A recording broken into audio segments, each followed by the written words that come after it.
High বন্ধুরা, চলুন আজ রান্না করতে করতে আপনার আর আমার গল্পটা হোক একদম অন্যরকম।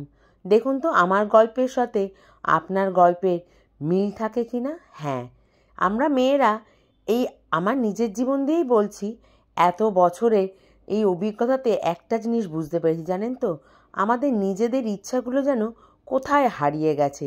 বিয়ের আগে কি করলে বাবা মা ভালো থাকবে, কি করলে মায়ের কাছ থেকে বকা খাবো না, কি করলে মা বা বাবার পরিবারে কোনো মান সম্মান হানি হবে না, সেইটা চিন্তা করতাম। তারপরে বিয়ে হয়ে গেল। বিয়ে হয়ে যাওয়ার পরে শ্বশুরবাড়িতে এসে পৌঁছালাম।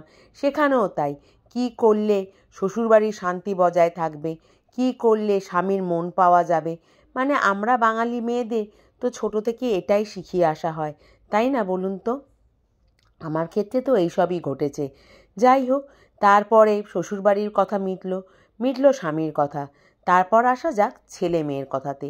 এবার ছেলে মেয়ে যখন বড় হতে লাগলো, তখন তাদের পছন্দটাই হয়ে উঠলো আস্তে আস্তে আমার নিজের পছন্দ। তারা কি করলে ভালো থাকবে, তারা কোনটা খেতে ভালোবাসে, তারা কোনটা রেঁধে দিলে বা তারা কোথায় গেলে আনন্দ পাবে বা ভালো খাবে, ঠিক সেইখানেই আমরা পৌঁছে যাই বা সেই রান্নাগুলোই করে থাকি। এটাই তো আমরা আমাদের মা ঠাকুমা দিদিমাদেরও তো দেখে এসেছি, তাই না?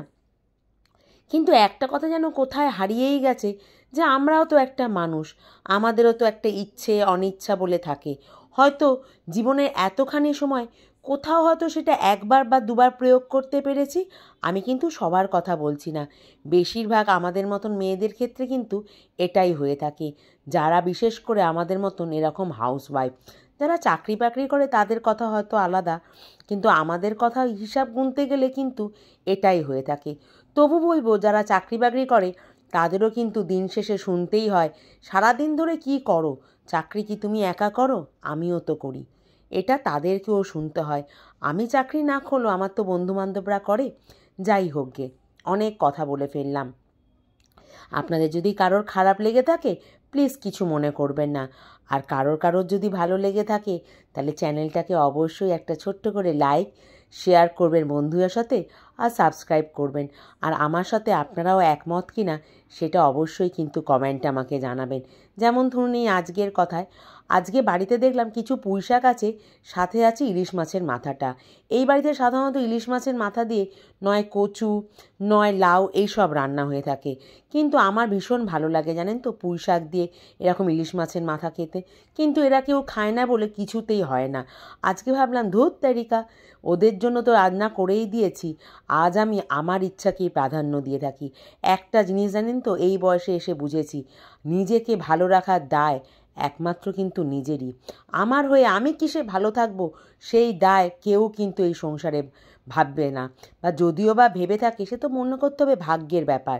যাই হোক, নিজের পছন্দ মতন আজ সবজি দিয়ে পুঁই শাকটা রান্না করলাম। আর যেহেতু নিজেই দুবেলা খাবো, এরা তো কেউ খাবে না, তাই জন্য বেশ করে ঝাল ঝাল করে রান্না করেছিলাম। সাথে দিয়েছিলাম সবশেষে এই ভাজা জিরের গুঁড়োটা।